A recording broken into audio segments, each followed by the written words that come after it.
Hi guys, welcome back to my channel. My name is Suranjali Seal, and like I always say, if you are somebody that loves literature and is all about literature, then this is the channel for you.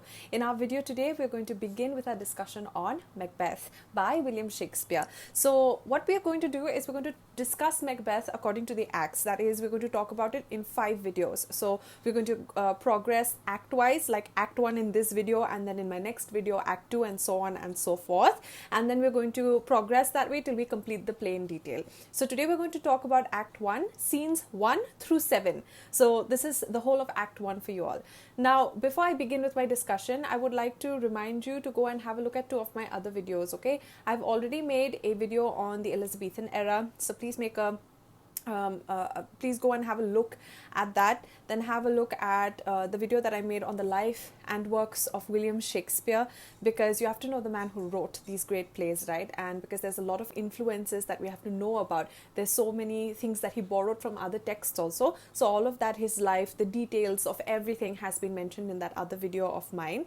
And then I think you should also check out Christopher Marlowe, because Marlowe is the one who sets the stage upon which Shakespeare was to develop the drama as we know it today. So if you have an idea of the predecessor or the person who came before Shakespeare, then I think you'll have a better understanding of how drama developed.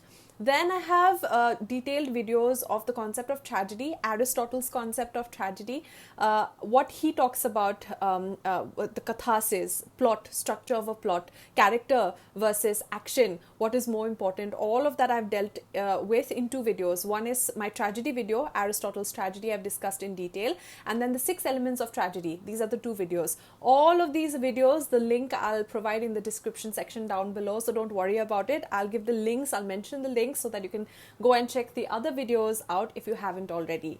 Now, for this video for today, we're going to talk about the scenes, the plot. We're going to talk about the character development, the setting, the mood. We're going to talk about, say, the tropes. We're going to talk about themes. We're going to talk about, the different, the characters who come, who are introduced to us, so to say, in the first section, Act 1, because it's important, right? It's the first time we meet the characters and we understand what is going to happen in the play, because the stage is set upon which the tragedy is to take place. So this is Act 1, scenes 1 through 7, a detailed explanation. So without any further ado, let's get right into it. So what we're going to do is we're going to look at the summary.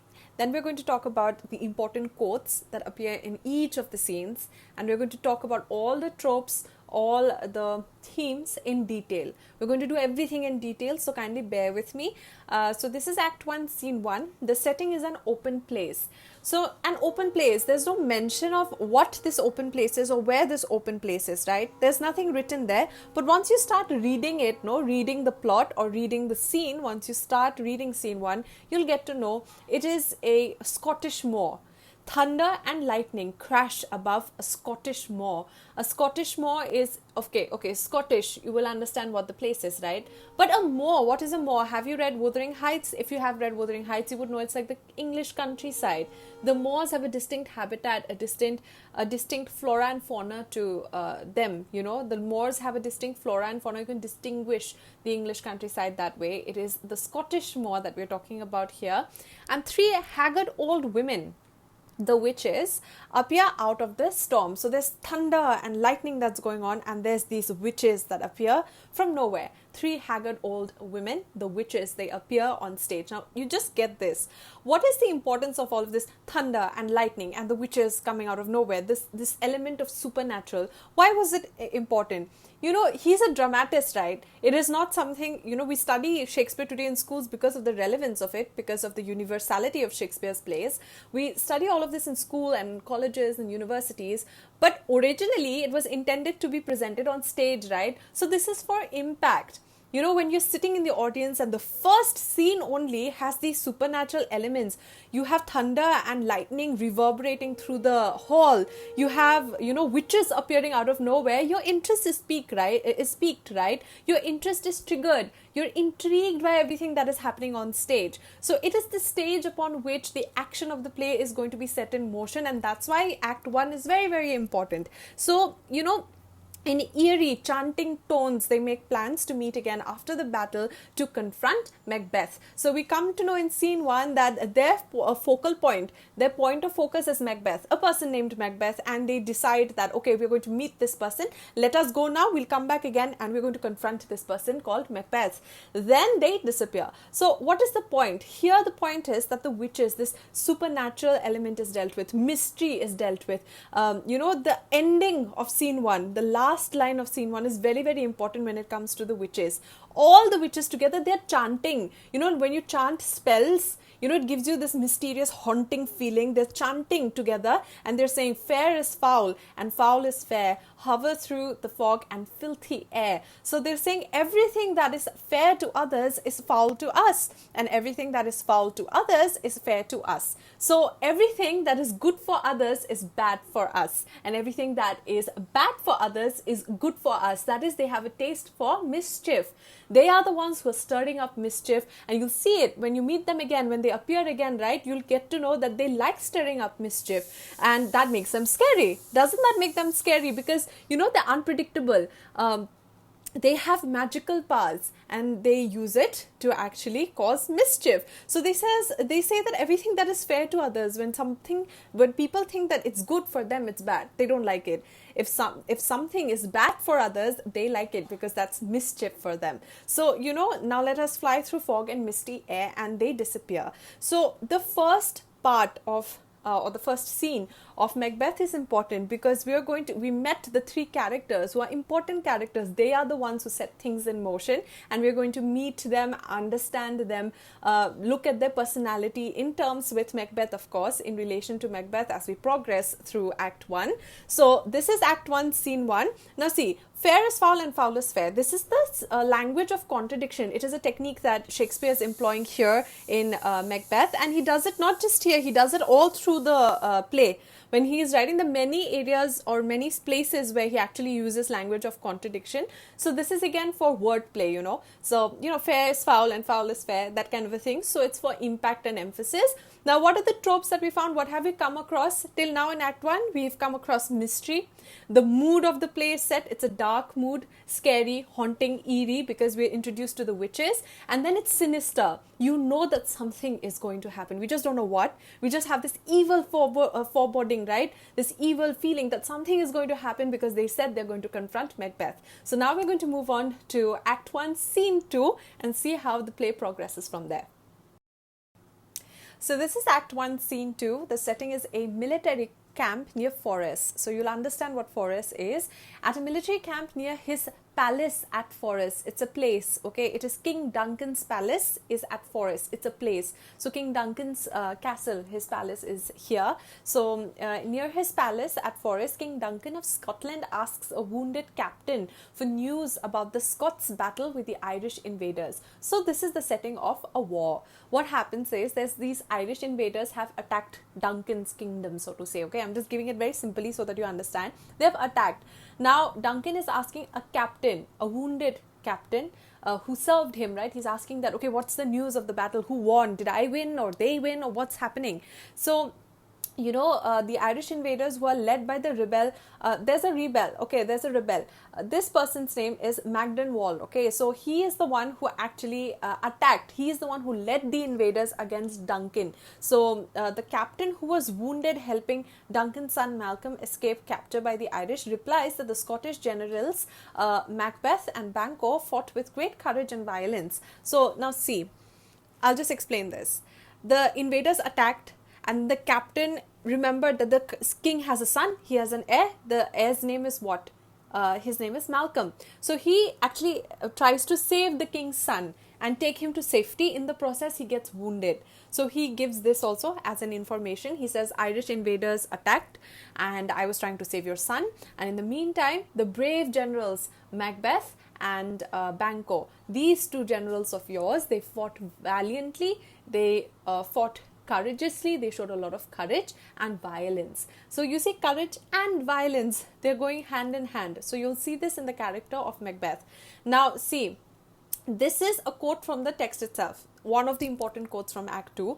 So, this is what the captain says. For brave Macbeth, well he deserves that name, disdaining fortune with his brandished steel, which smoked with bloody execution like valor's minion carved out his passage till he faced the slave, which never shook his hands nor bade farewell to him till he unseamed him from the nave to the chaps and fixed his head upon our battlements.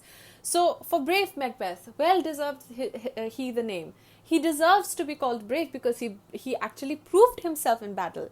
He actually fought so valiantly, so courageously. He deserves to be called brave. He deserves that title. Disdaining fortune relentlessly, he just even defeated fortune against all odds. He went ahead with his brandished steel as in his sword. He took his sword and then he went out in battle, and which smoked with bloody execution. His sword was smeared with the blood of the enemies, and like valor's minion carved out his passage. Like he was, when you have you seen those movies where you're in a deep forest and then you have like a sword kind of a thing. I don't know what is that called. I'm so sorry. I completely forgot what is that weapon called. But you have to clear out a way, no, in the forest. Then they just use that weapon to cut out the leaves. They just cut out and make a path, right? So that's exactly the analogy here. That he used his sword to cut out his way, to make a passage for himself. He cut down everybody, all the enemies that came towards him. He cut each one off and made a way. Okay, he made a passage till he faced the slave, till he faced Macdonald. Okay, he actually faced the enemy, looked eye to eye, and which he never shook hands nor bade farewell to him. Like he did not shake hands as sportsmanship, did not even say bye, because he had no intention only to save him. His only motive was to kill him. That was the only motive that Macbeth had. And till he unseamed him from the nave to the chaps, he actually cut him from the the navel area of the body. He cut him into half till the jawline. No, he just split him into two and fixed his head upon our battlements. That is, he hung his head as a trophy on the walls of our castle. So this is this is the first description that we get of Macbeth. Okay, and we have not met him yet. In Act 1 also, we came to know that okay, there's this person called Macbeth who the witches want to confront. Now we're listening to this captain talk big about him, talk good about him, talk about his courage. And this is the first thing, that the first impression we get of Macbeth, not by meeting him personally or not by meeting him in first person as audience to stage, but we're listening to all of this through another person's perspective. Okay, we've not met Macbeth yet, so we'll be able to contrast his character better. So Macdonald could not stand against brave Macbeth, who really deserves to be called brave. Brandishing his sword, which was soaked in the blood of his enemies, he forced his way through like a favorite of the goddess of valor and came face to face with the rebel. He split his body from the navel to the jaws. Oh, sorry, my laptop gave some problem. 1 second.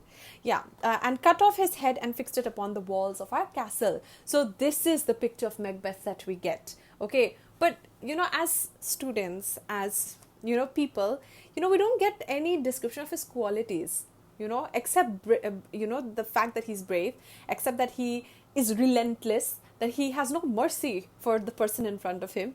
If there's a job he wants to get done, he does it. His focus is there and he just gets the job done. He's relentless, no mercy. And we're not getting any other we're not getting his character traits like kindness, like love, like honesty, like loyalty. This is not what the captain is telling us. You always remember that and keep that in mind, that our first instance when we meet or we hear about Macbeth, we only get to know about his brave, the fact that his bodily courage, his bodily courage, of course courage at heart, otherwise he wouldn't be able to function on the battlefield, but his bodily valor, his bodily courage, that's what is introduced to us. But still it has an impact, right? We think he's great, he's a good person, he's a great person, he's actually laying down his life for his king, right? This is what is the first impression we get of Macbeth. So a Scottish nobleman, this is the next part. What happens is a Scottish nobleman enters and tells the king that the traitorous Thane of Cawdor has been defeated and the army of Norway repelled. there's this treacher, there's a traitor amongst the king's people. Okay, so see, you have a king, and then you have different places in the kingdom, so it's not possible for him to handle everything at one go, look after everybody at one go. So what he does, he places different people, not to look after these places. So he's looking in the he's looking after the capital. There are different places where he has placed lords, where he has placed people to look after these places. So you have Cawdor. Cawdor is a place, Glamis is a place. So Macbeth is the Thane of Glamis. Macbeth is the one who's taking care of Glamis, and then you have Cawdor. It's a place. You have the Thane of Cawdor. There, this Thane is taking place of Cawdor.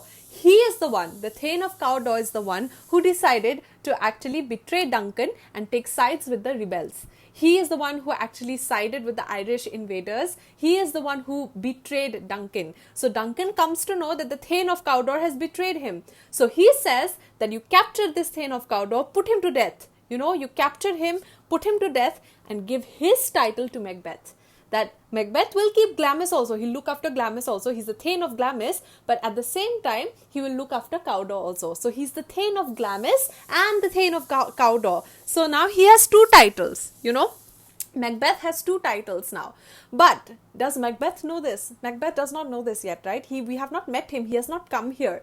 The king has just instructed the noblemen that go and tell Macbeth that from henceforth he will be called the Thane of Cawdor as well. He is the Thane of Glamis. He will also be called the Thane of Cawdor.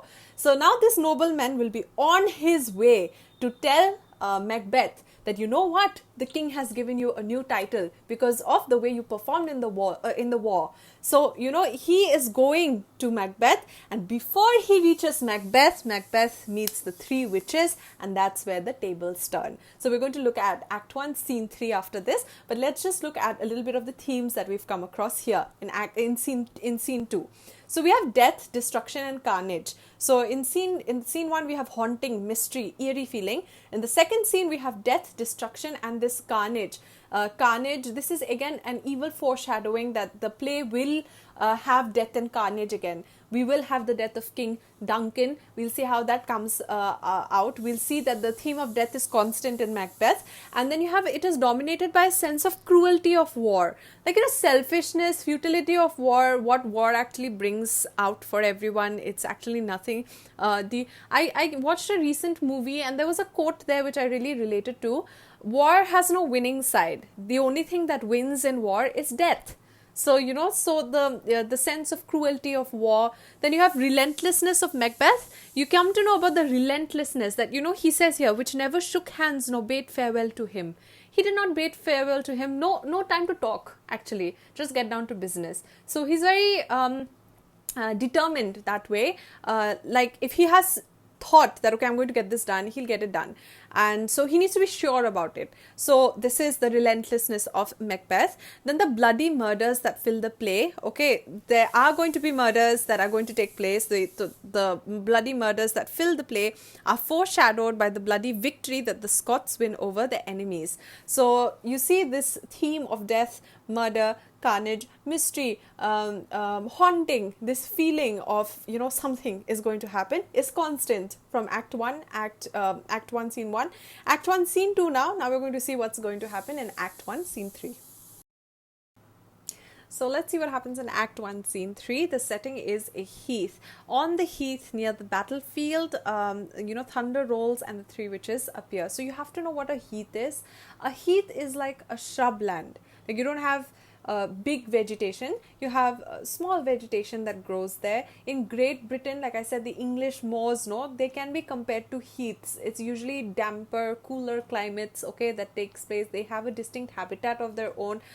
They have acidic soil. So, you know, it is not like a meadow of pretty flowers. This is small shrubland. If you can Google, you can see the pictures also. So it is a heath, okay. This is where the three witches appear. Now, have you noticed, even in Scene 1, okay, Act 1, Scene 1, you have thunder and lightning and then the witches appear. Here again, you have thunder rolls and the witches appear. So this is again for dramatic effect, okay, thunder rolls. It's like, if you have watched Jurassic Park, then you remember you can hear the stomping of the T-Rex.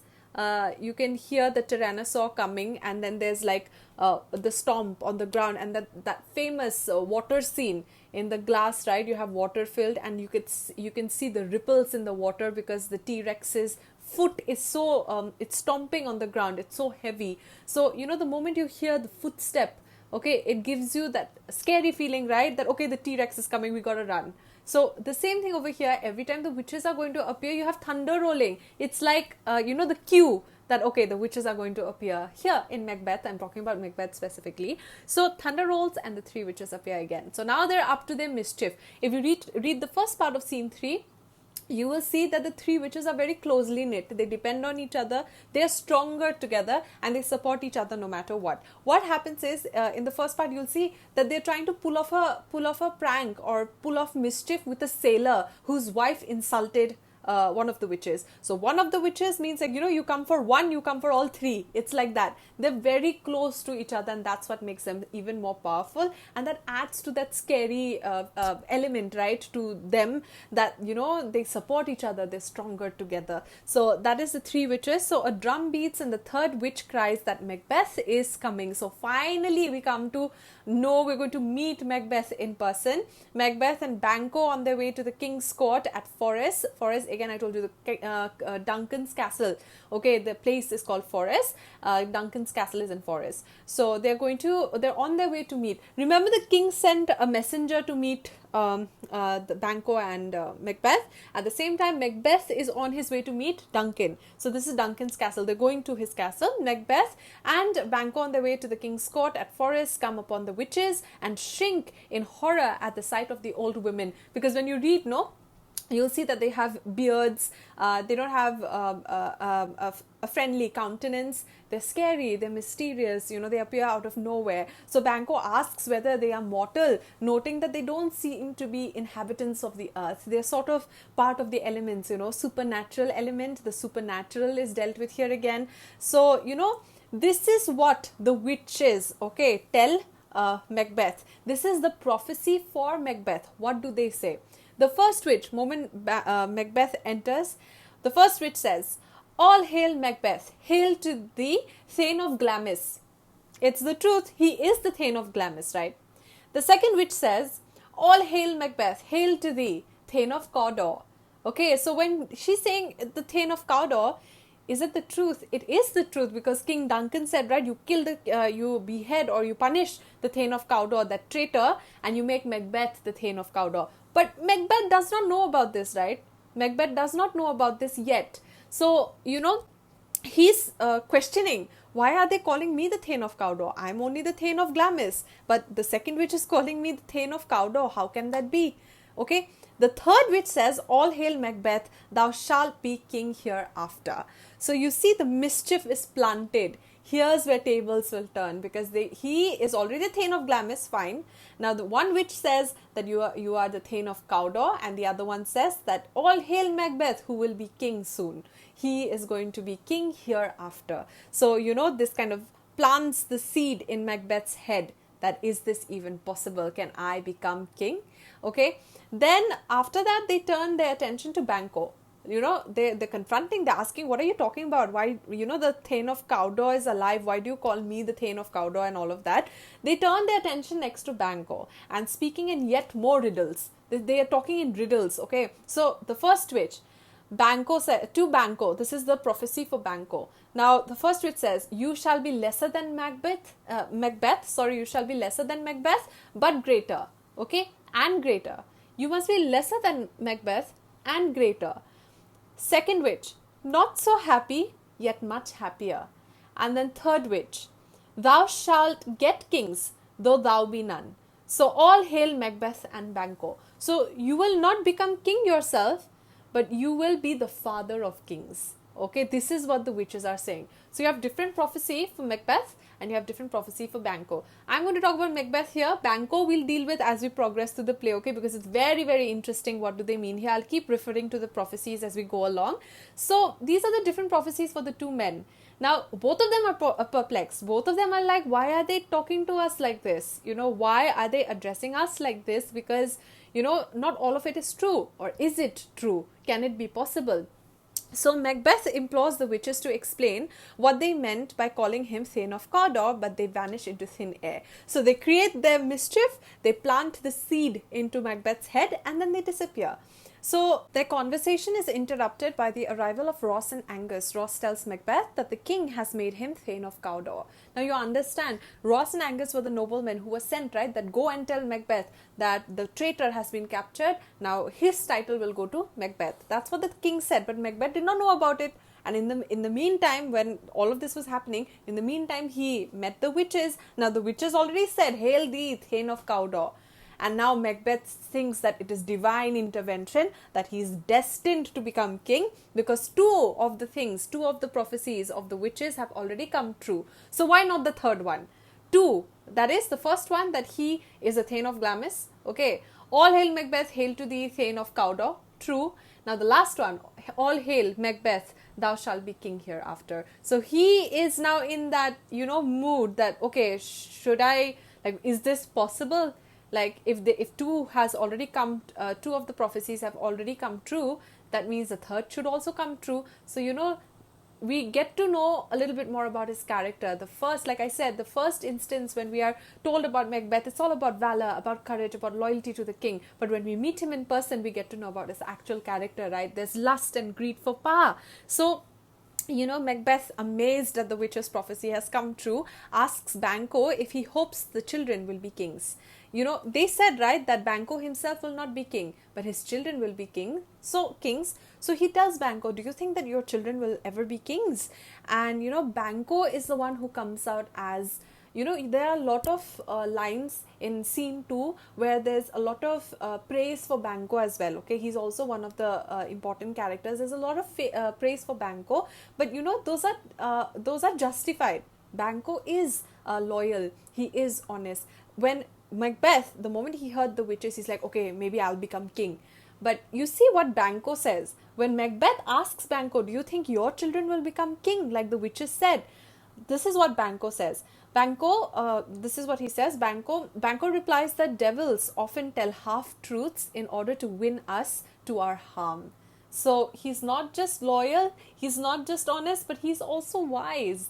Banquo is wise. Banquo is telling Macbeth that I don't know what to believe. Sometimes when when devils often tell us the wrong things, to tempt us, and then they cause us our harm. They cause us our downfall. And this wisdom Banquo has, but Macbeth doesn't, because he lets greed take over him. He lets his ambition and pride take over him. He lets his lust for power take over him, and that will obviously lead to his downfall.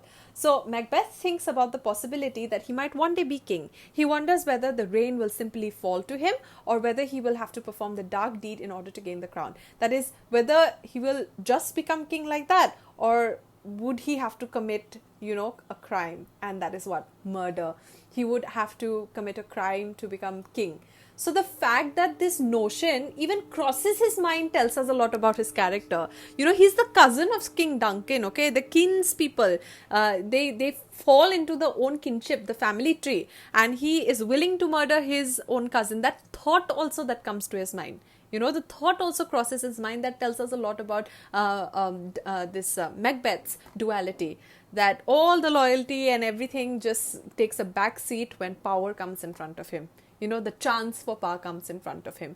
So aside, this is what Macbeth says: if chance will have me king, why chance may crown me without my stir. He says that if fate and chance want me to be king, I will be king without anything. I will not let anything stand in my way. Nothing will stir anything. I will just be king. If fate wants me to be king, then I should be king. That is what he's saying.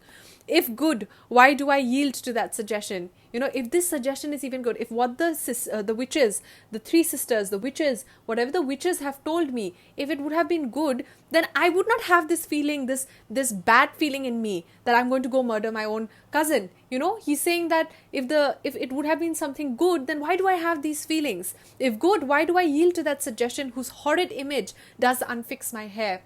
He says that I'm having these bad thoughts in my mind. If it's something good that I'm aiming towards, being king is a good thing, wanting to become king is a good thing, but in this case he's saying, if I want to become king and it's something good, if the witches told me something good, then why do I have this horrid image in my mind? Why am I thinking all of these bad things? Why am I having these bad motives? Then he's saying, and make my seated heart knock at my ribs against the use of nature. That is why, like, why is he nervous? Why is his heart throbbing so much? Because he's going to do something wrong, because he has a wrong thought in his mind, right? Conscience is always at play. That's why we're human beings. We have the good angel and the bad angel. Our conscience, it tells us what to do, what we should not do. Everything is a choice. So, this is Act 1, Scene 3. This is the summary. These are the important quotes. And now see, initial impression versus complication due to his fixation on the witch's prophecy. Initial impression, valor, courage, loyalty, honesty, that he serves his king, relentlessly. And now you have the fixation of on the witch's prophecies. In front of Pa, he's actually surrendering to his greed, surrendering to his weaknesses like pride, like his lust for Pa, ambition, all of these. Then his reaction emphasizes his great desire for power and prestige, displays a fundamental confusion and inactivity. Fundamental confusion and inactivity. Do you remember in Hamlet also you have to be or not to be? That's the question, right? Here too you have this state of inactivity. It is not to the level of Hamlet, of course, but he's thinking, should I do it? Should I not do it? Will the prophecies come true? Should not it come true? If I want to be king, will it come to me, or do I have to go and get it? That kind of inactivity, like he's completely not sure. And you will see one of the biggest female characters in Shakespeare's play, Lady Macbeth. She is the one who comes, brainwashes him into getting the action in motion. Lady Macbeth's role in actually, getting Macbeth to murder his cousin, that is Duncan.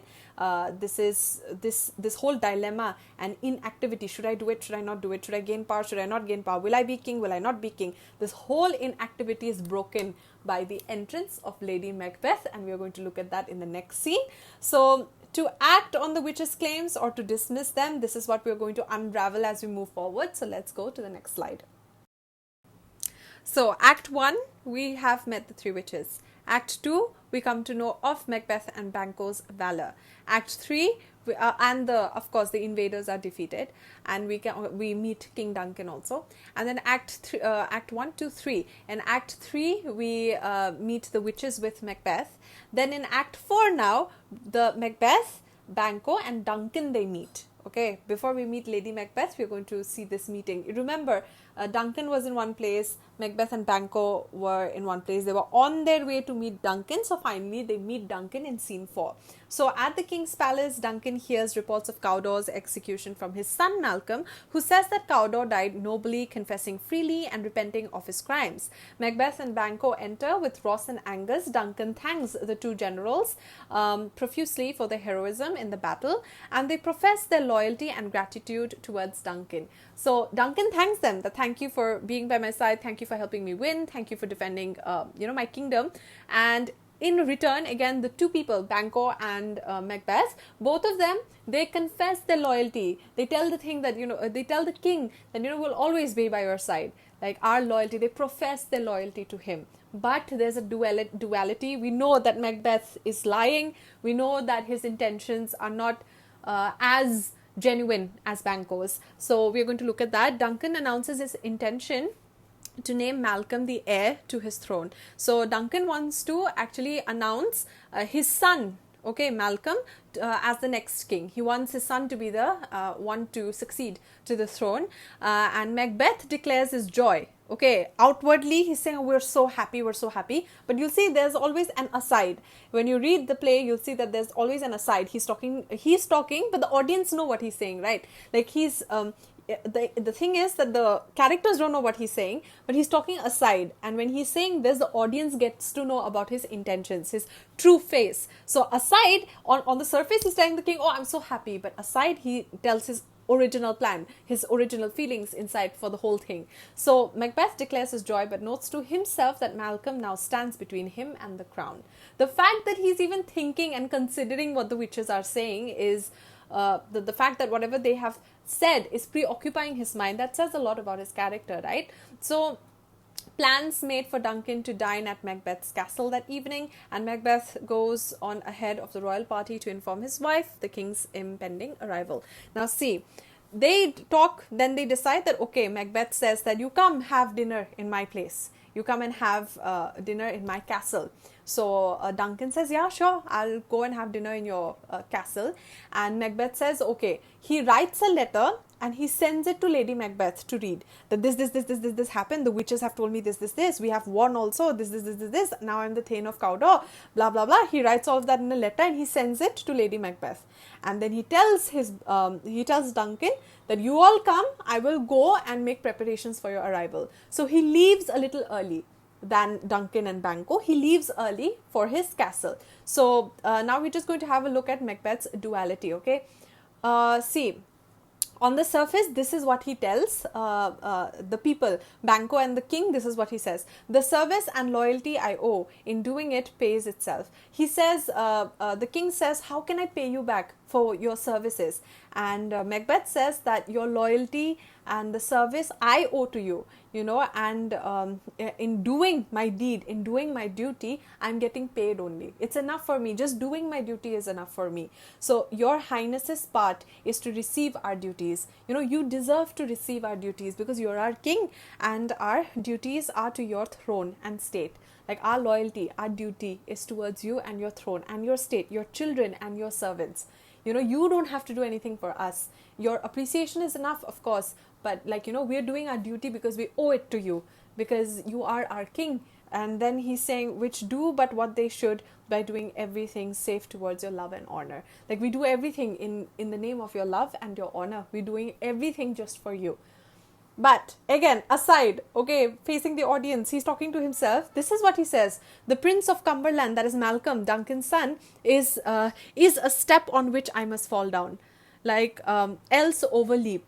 He says that I have to step on him and fall down and trip, or I must overleap him. I have to cross him in order to become king myself. So he is planning to kill Malcolm also, to actually push him out of the way, to actually quench his desire to become king. So for in my way it lies, you see, on the face he's saying, your children, your servants and everything, we're doing it for your loyalty and honor. Our duty is to serve you all. But now he's saying, aside, that okay, his children, Malcolm is the one who's standing between me and the throne. I have to either step on him or I have to push him aside, overleap him, you know, cross over, you know, over him, because he stands in my way.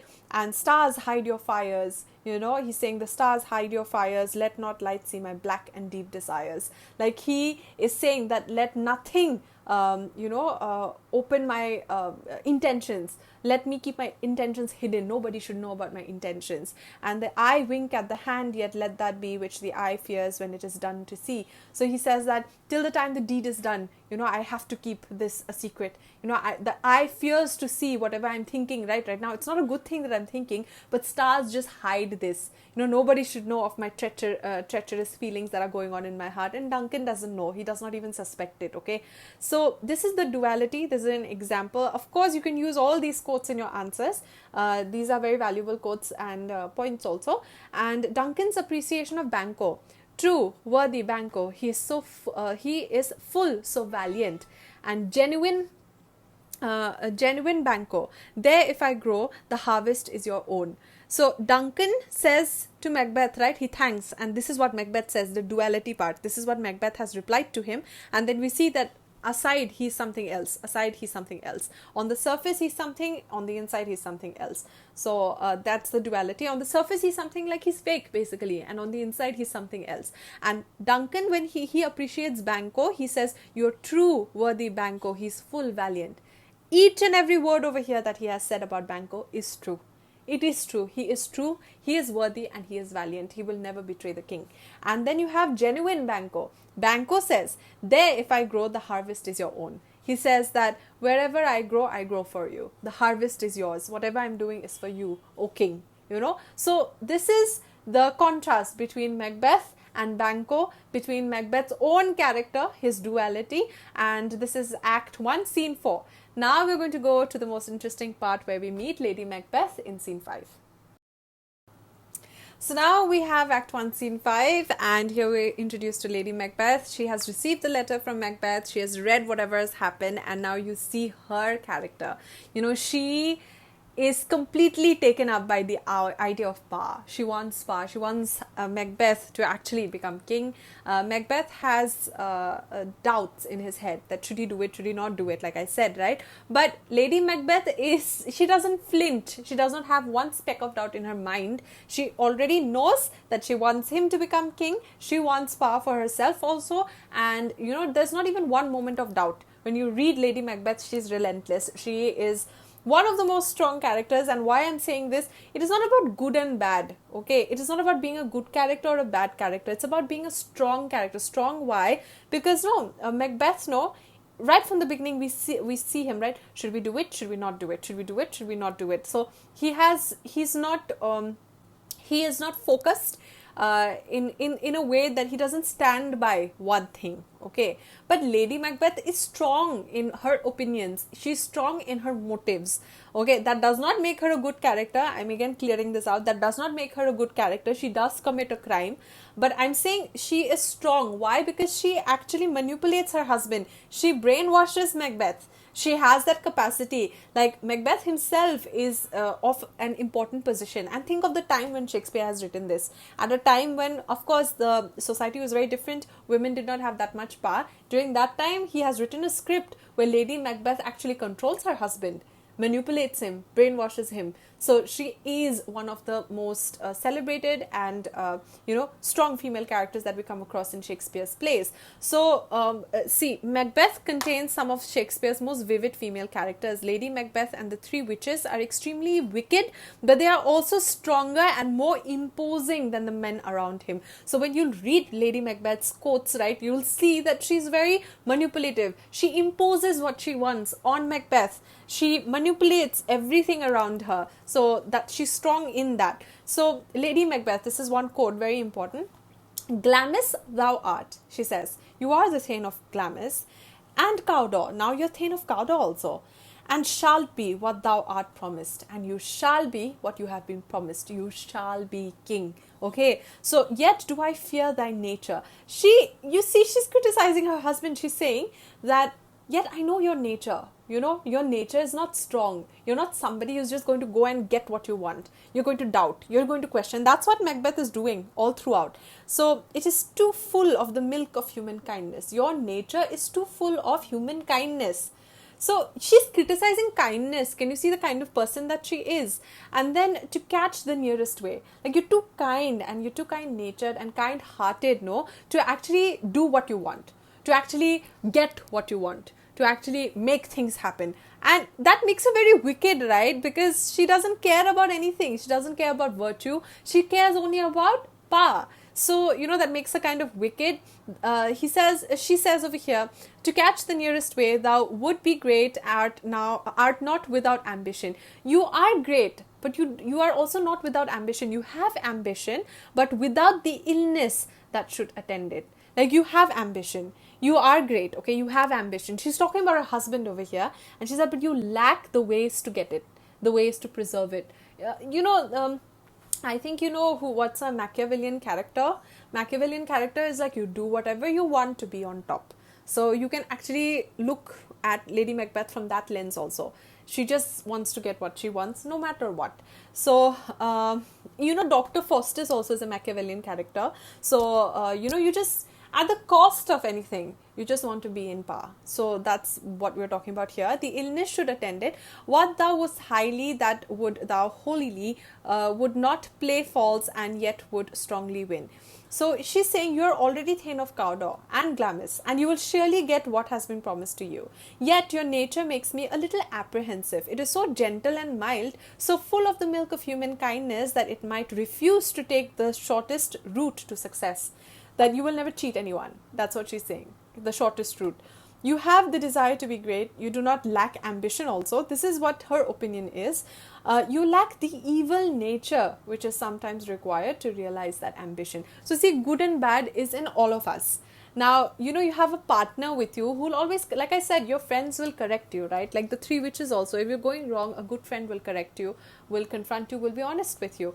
But, she's scheming and plotting inside her mind. She's scheming and plotting in her. That makes her a wicked character, no matter what you say. So, she's saying that you lack the evil nature, which is sometimes required to realize that ambition. So she knows the weakness, not weakness, that's actually a strength, but she knows Macbeth very well. So, come to me quickly, she says, hie he hither, that I may pour my spirits in thine ear. That come to me quickly, so that with my bold and courageous words I may drive you out from your heart all those doubts and vacillations which prevent you from seizing the crown offered to you by fate and supernatural powers. So she's saying, I know you will never do it. I know you'll never take the shortcut to becoming a king. So you come to me. With my words, I will convince you, I will brainwash you, I will tell you and remove all doubts. I will talk to you and remove all doubts from your mind, so that you go and become king, so that you do whatever is necessary to secure that power which has been promised to you by, of course, supernatural forces and fate. That fate wants you to become king, and you should be king no matter what. So she's saying that come to me, come talk to me. She's saying it, that come hie thee hither, that I may pour my spirits in thine ear and chastise, that is cleanse, chastise with the valor of my tongue. Chastise, that is criticize your kindness and everything with my tongue. I'll try to brainwash you, try to tell you that you should go after, you should run after becoming a king. All that impedes thee from the golden round, which fate and metaphysical aid does seem to have thee crowned withal. So she's saying that you come to me with my bold and courageous words, I will try to convince you to go and become king, to do whatever is necessary to become king. So Lady Macbeth, again, this is what she says. Lady Macbeth awaits the arrival of King Duncan at her castle. We have previously seen Macbeth's uncertainty about whether he should take the crown by killing Duncan. There is no such confusion, as Lady Macbeth is clearly willing to do whatever is necessary to seize the throne. Her strength of purpose is contrasted with her husband's tendency to waver. So I think this is a very important line, that her strength of purpose as in like, I want this, I'm going to go get it. Okay. Her strength of purpose contrasts with her husband's tendency to waver. Like to do it, to not do it, to believe it, to not be it, to believe it, to go after becoming king, to not go after becoming king. So he wavers, he does not cement himself in one place. He wavers. And she is, she has a focus. She has a will, she has a strength of purpose, like I want this to be done, and I will get it done no matter what. This speech shows the audience that Lady Macbeth is the real steel behind Macbeth, and that her ambition will be strong enough to drive her husband forward. Anytime there's this character sketch, anytime you're talking about Lady Macbeth and Macbeth, if you've been talking about Macbeth also, remember to always mention that he wavers in his decision, which is a contrast to Lady Macbeth. This speech, if you can quote this speech, of course you're going to get more marks. This speech shows the audience that Lady Macbeth is the real steel. She's the backbone of Macbeth. She's the real steel behind Macbeth, and that her ambition will be strong enough to drive her husband forward. She is the one, her ambition is the one that drives him. She's the one who plans Duncan's death, actually. We're going to see that as we move forward. So again, two more quotes from Lady Macbeth. She says, come you spirits that tend on mortal thoughts, unsex me here. So what she means here, unsex me, it's an important quote, okay? And fill me from crown to the toe, top full of direst cruelty. So she always equates, cruelty with manhood. Okay, this is what Lady Macbeth does. She says, unsex me. When you think of the female sex, what do we always say? Mother nature. We always say nurturing side of women, that they are nurturers, that they are kind. We think of softness and all of that. I mean, some of them stereotypically also, but mother nature, we see the motherly aspect of women, we see the nurturing aspect of women. But she says, unsex me. That is why she says, unsex me, just take away my sex and make me, you make me strong enough to actually carry my deeds out. She says that fill me from the crown to the top, to the toe, from my head to toe, full of direst cruelty. Make me cruel. Take away all the motherly feeling and nurturing feeling and the love and kindness and softness from me, just take it away and give me that strength that I can do this, that I can just pull off this cruelty, make me cruel. So she's relentless. You see, she doesn't even have regret. She doesn't even regret what she's saying right now. So this is Lady Macbeth. And Lady Macbeth to Macbeth, this is what she tells her husband. Your face, my Thane, she's saying that my husband, my Thane, your face is as a book where men may read strange matters. Like your face, when Macbeth is saying that, okay, I'm going to kill Duncan, and Lady Macbeth is trying to like brainwash him, you can see it on his face that he's nervous, that he's doubtful. You can see it on his face. So she says that, you're like an open book. Anybody who look at your face will think that you have something, you're hiding something. So she's saying, to beguile the time, look like the time. Bear welcome in your eye, your hand in your tongue. She's saying that, to fool everyone, you look happy. Look like the innocent flower, but be the serpent under it. Look like a flower, look like the innocent flower, but be a serpent under it. Be a snake, basically. Don't let anybody know what's going on in your mind. Be a snake. So she's saying that, this is how this is her advice to her husband. Then you do this. Why will you do this? Because it's necessary to actually get the job done. You need not tell anybody. Nobody should know about your intentions. So this is Act 1, Scene 5. We just have Scene 6 and Scene 7. Scene 6 has nothing important, okay? In Scene 6, but still we'll talk about it. We have Scene 6 and then we have Scene 7. And then we'll be done with this act. We'll be done with this video altogether. So like I said, it's a very small scene. So we'll see how duality runs in the family, okay? Duncan, the Scottish lords and their attendants arrive outside Macbeth's castle. Like they said, right, they're going to have dinner in his castle. So they arrive. The setting is the same before the castle. Duncan, before the castle, as in they're standing before the castle, they haven't entered the castle yet. So Duncan praises the castle's pleasant environment and he thanks Lady Macbeth, who has emerged to greet him. So she is the host, she has emerged to greet him, and for her hospitality he thanks her. So he's thanking Lady Macbeth and she replies that it is a duty to be hospitable since she and her husband owe so much to their king. So, both husband and wife are almost the same. They are the same, just Macbeth has this wavering attitude, this doubts in him. But Lady Macbeth and Macbeth are basically, both of them are the same. So Duncan then asks to be taken inside to Macbeth, whom he professes to love dearly. So duality and betrayal, right? This is the quote, Lady Macbeth. All of our service in every point twice done and then done double were poor and single business to contend against those honours deep and broad wherewith your majesty loads our house for those of old and the late dignities heaped up to them. We rest your hermits. All of our services, okay, even if multiplied manyfold, would be weak and inadequate return of the numerous great honours your majesty has bestowed upon our family. That, or even if we just give you too much, if whatever we can do is very small in front of what you have done for us, basically that only that she's saying. We shall ever remain grateful to you for the honours bestowed on us both in the past and recently, and shall always pray for your welfare. Biggest lie. Always pray for your welfare. At the same time she's planning to harm him. So you see the duality in both. It runs in the family, basically. You have bad influence, so it'll influence you. So it runs in the family. Both she and Macbeth are very dual in their character. So now we're going to look at the last scene, Scene 7. That is very, very important. They're going to. This is the plan that they make for Duncan. So we come to the last scene from Act 1. So I divided it into two parts.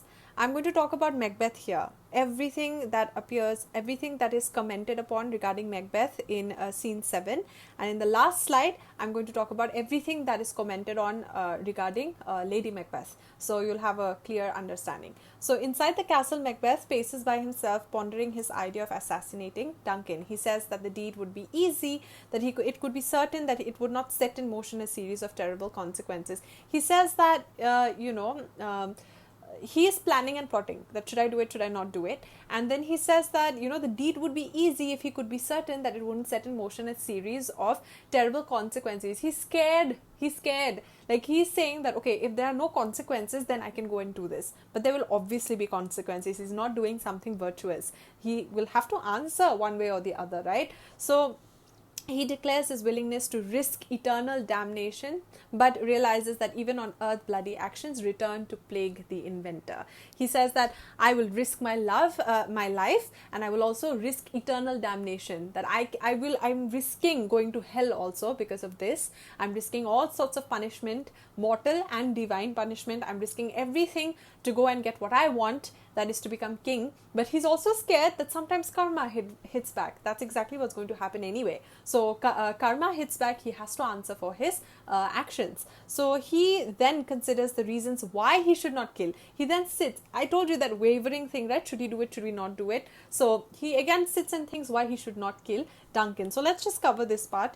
If it were done when 'tis done, then it were done quickly. He says that if I have to do it, let me just finish it off quickly. That's what he's saying. If the assassination could trammel up the consequence and catch with his... So yeah, this is the part. He says if the assassination could trammel up the consequence, if I could just leave if there are not bad consequences, then I can go and do it. I'll go and assassinate the Duncan. But there might be consequences, and he's scared of that, right? So, but might be the be-all of the end-all here. He says that this blow that I'm going to give Duncan, my action is going to be end of it all. It's going to be end of my humanity, his character, his virtues. It's going to end everything, because it's not something virtuous that he's doing. It's not something good that he's going to do. It is not something honest that he's going to do. It's a crime. And then, but here upon the bank and shoal of time, we'll jump the life to come. But in these cases, we still have the judgment here. He says that sometimes, I'll risk eternal damnation and everything, but sometimes you have to answer for it in life itself. It's not after death. In life itself, karma should hit back. So he's saying that that we but teach bloody instructions which being taught return to plague the inventor. This, please underline, return to plague the inventor. This will happen as we progress through the play. And which being taught return to plague the inventor. This is one of the most important lines, so that's why I mentioned the whole quote only. So which being taught return to plague the inventor, this even-handed justice commands the ingredients of our poisoned chalice to our own lips. That is, he's drinking from the poisoned chalice. That is, he has to face the consequences, right? And he says first, this is the reason. He says, right, that the reasons why he shouldn't kill Duncan. He's saying, first, I should not kill him as I am his kinsman, that he's his cousin. So, and his subject, that is, he's working under him, he's serving him, so he should not betray him like that. First, strong both against the deed. Then as his host, like he has come to my house. He's like a guest in my house. I cannot do anything wrong to him. This is bad. This is wicked.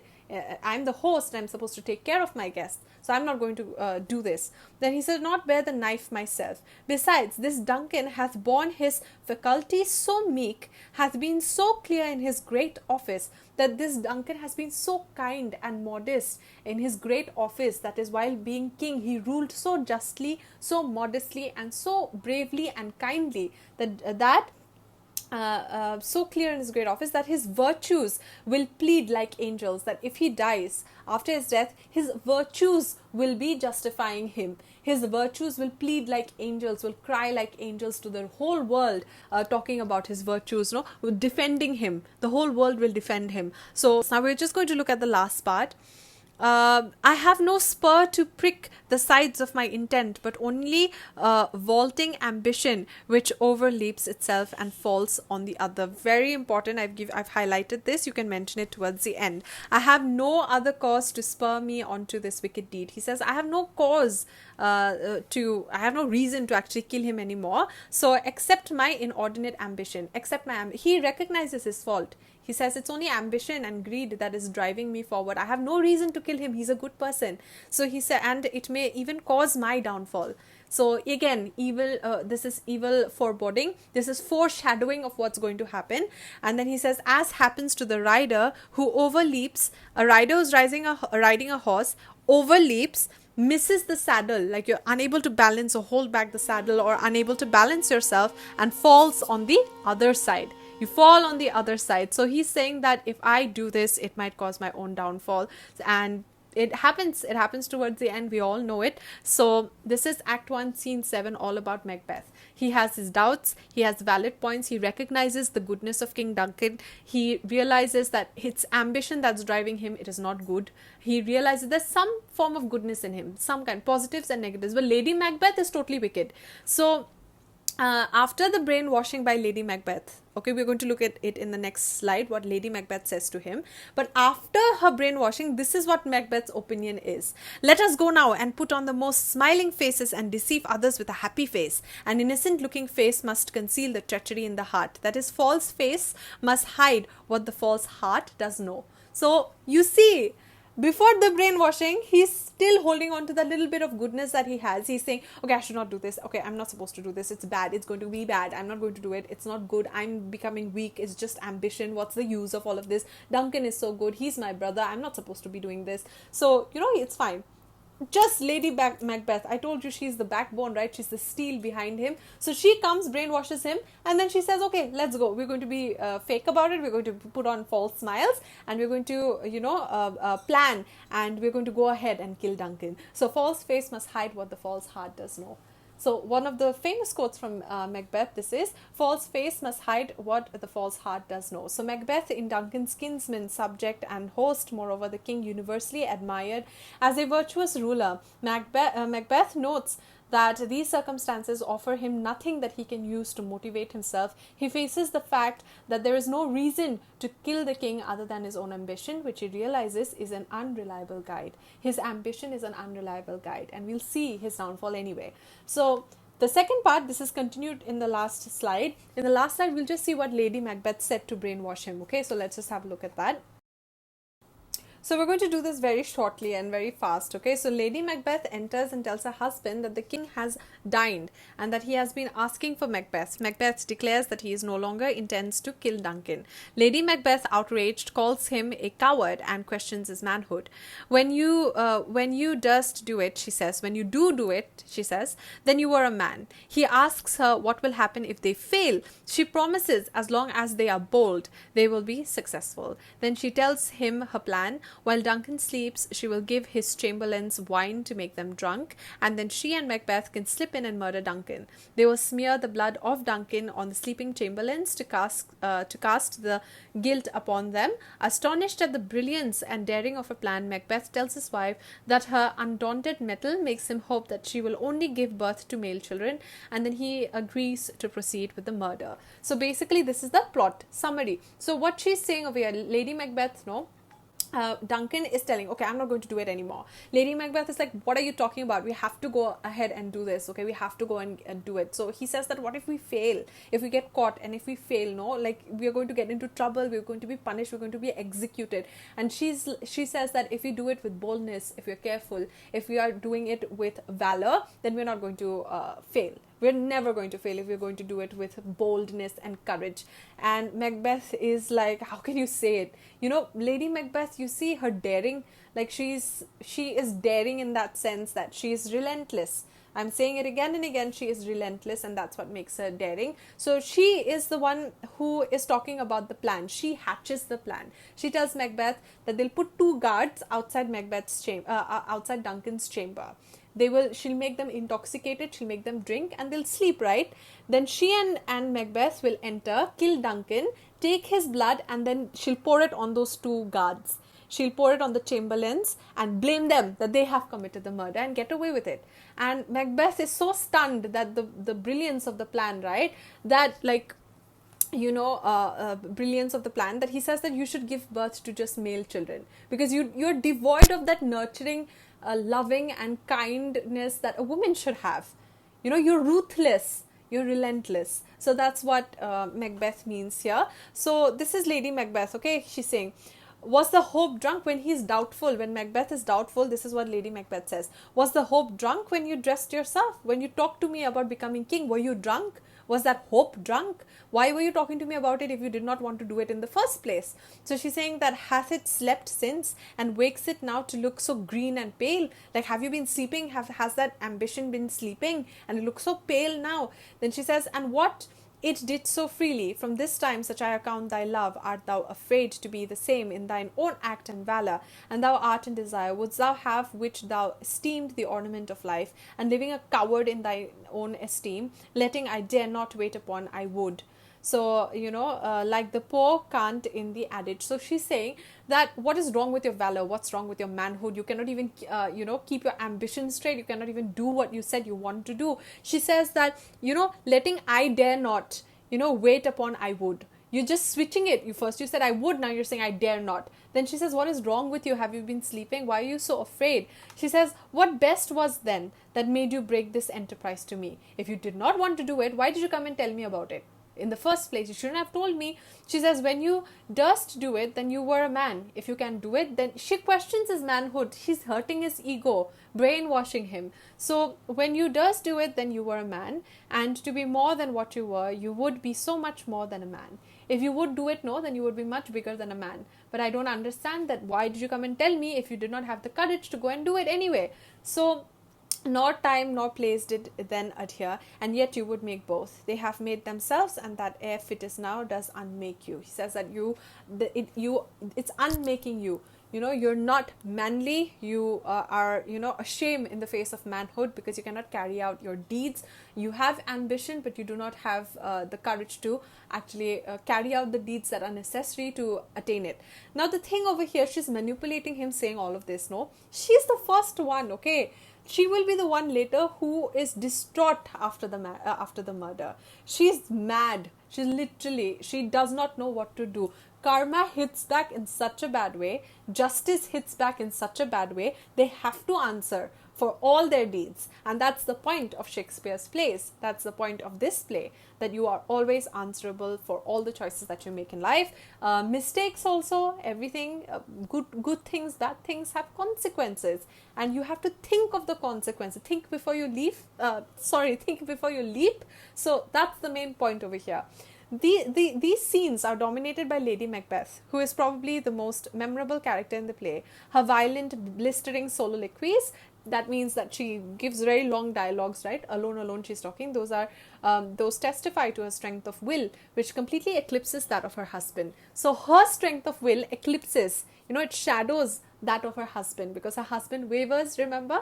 So she is well aware of the discrepancy between their respective resolves. There's a discord between her point of view and his point of view. She's aware of it, and that's why she can brainwash him by telling him what will hit him. She knows what to say that will hit him, so that's she's very aware in that sense. Into acting on the witch's prophecy. Her soliloquy in Act 1, Scene 5 begins the play's exploration of gender roles. Like, she breaks stereotypes, right? She is the one who's plotting everything. She is the one who wants power. She's the one who's ambitious. She is the one who's having this duality in her. So, she's taking away from that motherly, nurturing figure of a woman. She is ruthless and relentless, like I'm saying. So when in Act 1, Scene 7, her husband is hesitant to murder Duncan, she goads him by questioning his manhood. Throughout the play, whenever Macbeth shows signs of faltering, Lady Macbeth implies that he is less than a man. So therefore, what is Macbeth's tragic flaw? Macbeth's tragic flaw is his ambition. Hamasha, tragic flaw, most of the characters have a tragic flaw that leads to their downfall. So Macbeth's is ambition. His lust for power, he is driven by the desire for power and is willing to do whatever it takes to achieve it. Same goes for Lady Macbeth. So his shortcoming, his tragic flaw is his ambition. Okay, and even if it means turning to murder, Macbeth is aware of his flaw, as he mentions it at several points in the play, but is unable to correct it. So that leads to his downfall. So karma hits back. We're going to see how all of these things unfold as we progress through the acts, and we'll see that whenever any bad happens, good always comes to ask for justice. Good always comes to deliver justice. And you have to pay the price. So we're going to see what happens as we move forward through the play. So I hope that this video has been helpful for you, and if it has, I request you to please First of all, remember to watch the other videos. They'll be really, really helpful for you material wise and explanation wise. And also, please don't forget to like the video, share the video, and subscribe to my channel for similar content. If you're all things literature, this is the place to be. Until we meet again, I hope that you stay healthy and happy. See you in the next one, guys.